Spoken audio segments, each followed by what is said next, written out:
Good morning student, standard 10 subject maths chapter number 14 આંકડાશાસ્ત્ર.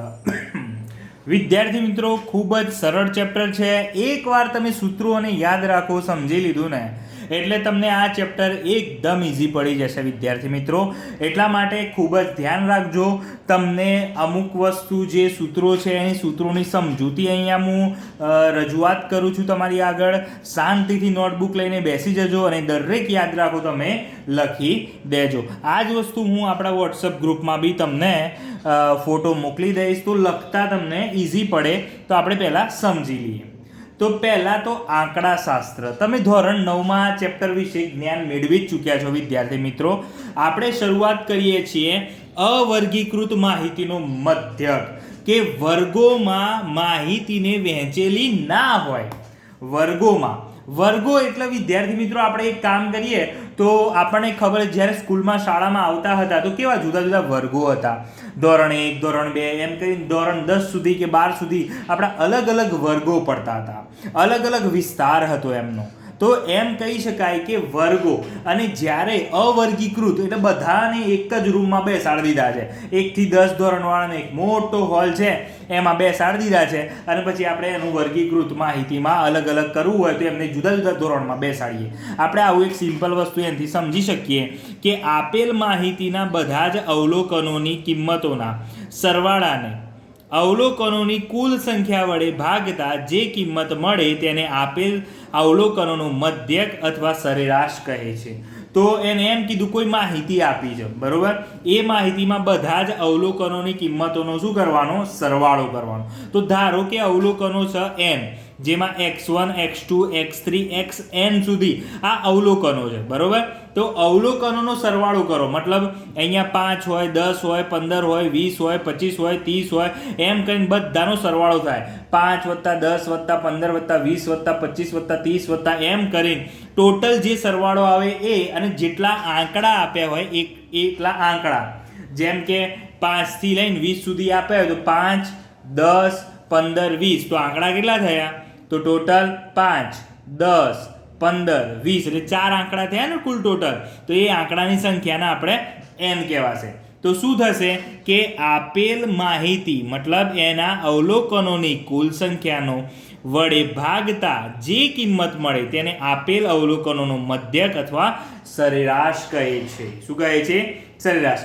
ઉદાહરણ તરીકે તમને સમજાવું વિદ્યાર્થી મિત્રો, અહીંયા લખું છું 5, 10, 15, 20, બરાબર. આ માહિતી આપણી આપી છે. તો આ માહિતીને હું ટોટલ સરવાળો કરીશ પહેલાં. તો સરવાળો કર્યા બાદ જે કિંમત આવે એ કિંમતનો હું ભાગીશ કેટલા વડે?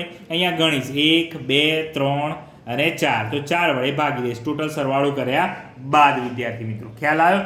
અને એ ભાગ્યા બાદ જે કિંમત મને મળશે એ કિંમત મારો મધ્યક અથવા સરેરાશ કહેવાશે. શું કહેવાશે? મધ્યક કાં તો સરેરાશ. આગળ વધીએ. હવે એ જ માહિતી સાથે જો આવૃત્તિ જોડી દેવામાં આવે, જો માહિતીના ચલની કિંમતો x1, x2, x3 અનંત સુધી xn આવૃત્તિઓ અનુક્રમે આની આવૃત્તિઓ અનુક્રમે f1, f2, f3, fn હોય તો માહિતીનો મધ્યક નીચેના સૂત્ર પરથી ગણી શકાય. તો બંનેનો ગુણાકાર અને પછી બધાનું ટોટલ. તો આ કર્યું બંનેનો ગુણાકાર અને પછી આ ટોટલ. સિગ્મા એટલે સરવાળાનું ચિહ્ન, અને આ i છે એ 1 થી n સુધીની કિંમતો દર્શાવે છે. કેટલા સુધીની? 1 થી n સુધીની પ્રાકૃતિક સંખ્યા માની લો i ની કિંમત એટલે, બરાબર, ભાગ્યા સિગ્મા fi, જે આપણા અવલોકનો આપ્યા હોય આવૃત્તિ, એ આવૃત્તિના ટોટલ સરવાળો વડે ભાગી નાખવાનો. તો સૂત્ર છે x બાર બરાબર sigma fi xi upon sigma fi. આ તો વાત થઈ અવર્ગીકૃત માહિતીની વિદ્યાર્થી મિત્રો. હવે વાત થશે વર્ગીકૃત માહિતીનો મધ્યક. તો વર્ગોમાં વહેંચેલી હોય આ રીતે 0 થી 10, 10 થી 20, 20 થી 30. તો અહીંયા સમજીએ. વર્ગીકૃત માહિતીમાં માહિતીને વર્ગોમાં વહેંચવામાં આવે છે અને તે દરેક વર્ગની અનુરૂપ આવૃત્તિ આપેલ હોય છે. વર્ગો બે પ્રકારના હોય છે. વર્ગો કેટલા પ્રકારના હોય છે? બે પ્રકારના. એક તો સતત વર્ગ અને અસતત વર્ગ. તો કેવા પ્રકારના સતત વર્ગ હોય? તો તમે અહીંયા જોઈ શકો છો 0, 10. પછી પાછું 10 થી શરૂઆત થાય, 10 થી 20, પછી પાછું 20 થી શરૂઆત થાય, 20 થી 30. તો આ રીતે લખાય. આમાં વર્ગો 0 થી 10, 10 થી 20, 20 થી 30 આ રીતે. તો સેમ આંકડા તમે બીજા વર્ગોમાં જોઈ શકો છો. અને જ્યારે સેમ વસ્તુ ના હોય, 1 થી 10, 10 પછી શું આવે 11 થી 20, 20 પછી આવે 21 થી 30, તો અહીંયા એક આંકડા આની જેમ રિપીટ થતા નથી. તો આને કહેવાય અસતત વર્ગો અને આને શું કહેવાય સતત વર્ગો. તો પહેલા વર્ગોમાં કોણ અધસીમા કહેવાય અને ઉધ્વસીમા કોને કહેવાય એ સમજવું ખાસ છે. અધ એટલે આગળની તરફ જે આંકડો આપણો આપ્યો છે એને અધસીમા કહીશું અને પાછળની તરફ જે આંકડો આપ્યો છે એને ઉધ્વસીમા કહીશું. અહીંયા બંનેમાંથી એક વર્ગમાં આપેલી અધસીમાનું મૂલ્ય નાનું અને ઉધ્વસીમાનું મૂલ્ય મોટું તમને જોવા મળે છે. તો આ થયા વર્ગીકૃત માહિતીના બે પ્રકાર, એક તો સતત અને બીજું અસતત. હવે વાત આવી વર્ગ લંબાઈની. વિદ્યાર્થી મિત્રો, કોઈ પણ વર્ગના ઉધ્વસીમા બિંદુ અને અધસીમા બિંદુના તફાવતને વર્ગની વર્ગ લંબાઈ કહે છે. મતલબ કે ઉધ્વસીમા બિંદુ 10 છે અને અધસીમા બિંદુ કેટલું છે 1 છે. તો 10 માંથી 1 બાદ કરો તો આપણને 9 મળે. તો એ 9 શું થયું કહેવાય વર્ગ લંબાઈ થઈ કહેવાય. આગળ આપણે હવે વર્ગની મધ્ય કિંમત શોધવા માટેનું xi નું મૂલ્ય મધ્ય કિંમત જ્યારે શોધવું હોય તો અધસીમા વત્તા ઉધ્વસીમા ભાગ્યા 2 સૂત્ર છે. i માં વર્ગની ઉધ્વસીમા વત્તા i માં વર્ગની અધસીમા ભાગ્યા 2. બંનેનો સરવાળો કરો તો તમને અહીંયા વર્ગની મધ્ય કિંમત મળી જાય છે. સરવાળો કર્યા પછી 2 વડે ભાગવું પણ જરૂરી છે. વિદ્યાર્થી મિત્રો, કોઈ ટેન્શન લેતા નહીં કે હારું આ યાદ રાખવામાં સમજણ પડતી નથી, આ બધું શું છે fi xi ના દાખલા સ્ટાર્ટ થશે એટલી ગેરંટી આપું છું, એક દાખલામાં તમને સમજણ રીતમાં પડી જશે. ઓનલી ફોર સરવાળો બાદબાકી અને ગુણાકાર જ છે આ ચેપ્ટરમાં. ખાલી આપણે 3 સૂત્રો યાદ રાખવાના છે. તો 14.1 માટે આપણે 3 સૂત્રો યાદ રાખીશું જે તમને આગળ સમજાવું. વર્ગીકૃત માહિતીના મધ્યકના કુલ ટોટલ 3 રીતો છે વિદ્યાર્થી મિત્રો. એક તો સીધી રીત જેને પ્રત્યક્ષ રીત કહેવાય છે, બીજી ધારેલા મધ્યકની રીત મતલબ ધારી લીધેલો મધ્યકની લાઈનમાંથી કોઈ એકને ધારવાનું છે, પછી પદ વિચલનની રીત. તો સ્ટાર્ટિંગમાં પહેલું સીધી રીતનું સૂત્ર છે આપણું x બાર બરાબર sigma fi xi upon sigma fi. એમાંથી સિગ્મા એટલે સરવાળો, fi એટલે i માં વર્ગની આવૃત્તિ કહેવાય fi અને મધ્ય કિંમતને કહેવાશે xi. અને સિગ્મા fi એટલે જે આપણી આવૃત્તિનો જે કોલમ આપ્યો છે એને ટોટલ સરવાળાને આપણે કુલ અવલોકનો કુલ આવૃત્તિ આપણે કહીશું અને x બાર એટલે મધ્યક. ત્યાર પછી બીજી એક રીત છે, બીજું સૂત્ર છે ધારી લીધેલો મધ્યક. હવે ધારી લીધેલા મધ્યકમાં સૂત્રમાં ફેરફાર થાય છે. x બાર બરાબર a plus sigma fi di upon sigma fi.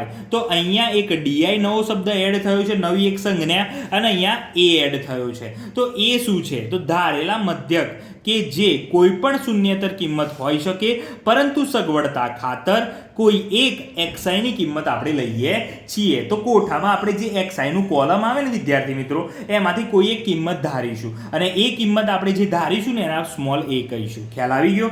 હવે di, આ di શું છે તો ધારેલા મધ્યક જે xi વાળું છે એ xi માંથી a બાદ કરીએ ને એટલે આપણને di મળી જાય. ખ્યાલ આવી ગયો? તો di શોધવાનું આપણું આ સૂત્ર. હવે આગળ પદ વિચલનની રીત વિદ્યાર્થી મિત્રો. તો પદ વિચલનની રીતમાં સૂત્ર આવશે x બાર બરાબર a plus sigma fi ui upon sigma fi ગુણ્યા h. તો આમાં નવા શબ્દોમાં સંજ્ઞાઓમાં આટલી 3 વસ્તુ છે. તો જ્યારે વર્ગ લંબાઈ સમાન હોય ત્યારે પદ વિચલનની રીત વપરાય છે. વર્ગ લંબાઈ કેવી હોય? સમાન હોય. તો વિદ્યાર્થી મિત્રો, a એટલે ધારેલો મધ્યક, h એટલે સમાન વર્ગ લંબાઈ, ui શોધવું હોય તો તમારે xi માંથી a બાદ કરો, આપણો જે ધારેલો મધ્યક a હતો એ, ભાગ્યા h એટલે સમાન વર્ગ લંબાઈ. એ કેવી રીતે શોધવી એ પણ હું તમને અહીંયા કહીશ. fi બરાબર i માં વર્ગની આવૃત્તિ, સિગ્મા fi એટલે કુલ આવૃત્તિ જે આગળ આવી ગયું. તો આ સૂત્ર છે આપણું x બાર બરાબર a plus sigma fi ui upon sigma fi ગુણ્યા h. હવે વિદ્યાર્થી મિત્રો વાત રહી h શોધવા માટેની.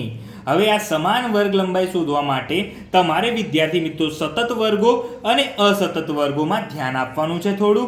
h શોધવા માટે જો તમારા વર્ગો આ રીતના હોય, સતત વર્ગોમાં હોય, 0 થી 10, 10 થી 20, 20 થી 30 હોય તો તેમાં તમે ઉધ્વ સીમા ઓછા અધર સીમા. તો આપણી ઉધ્વ સીમા કેટલી છે? 10. તો 10 માંથી 0 બાદ કરતા જવાબ શું મળે? 10. એ જ રીતે તમે અહીંયા પણ જોઈ શકો છો, 20 માંથી 10 બાદ કરો તો પણ જવાબ આપણો 10 મળે. તો અહીંયા સતત વર્ગોમાં આપણે વર્ગ લંબાઈ સમાન મળી ગઈ. હવે આપણે વિદ્યાર્થી મિત્રો અસતત વર્ગ લંબાઈ માટે, અસતત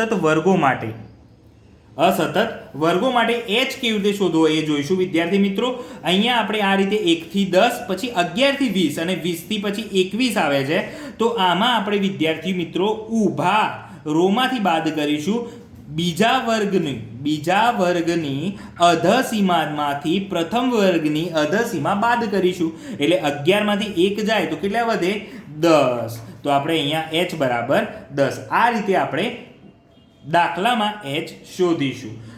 અથવા તો જો તમારે આ જ રીતે બાદ કરવું હોય, 10 માંથી 1 જાય તો 9, તો આપણે એમાં 1 પ્લસ કરીને 10 લખવાનો રહેશે. સરળતા ખાતર આપણે બીજા વર્ગની અધસીમા અને પ્રથમ વર્ગની અધસીમામાંથી બાદ કરતા આપણને 10 જવાબ મળી જશે. આ થયું તમારું અસતત વર્ગોમાં h શોધવાની પદ્ધતિ. તો વિદ્યાર્થી મિત્રો આ તમારે નોટબુકમાં યાદ રાખો, સરસ રીતે લખી દેવું તેમજ તૈયાર કરી દેવું. આગળના વિડીયોમાં આપણે દાખલાઓની શરૂઆત કરીશું. ખૂબ જ એકદમ સરળ ચેપ્ટર છે વિદ્યાર્થી મિત્રો. 3 સૂત્રો ખાસ કરીને યાદ રાખજો.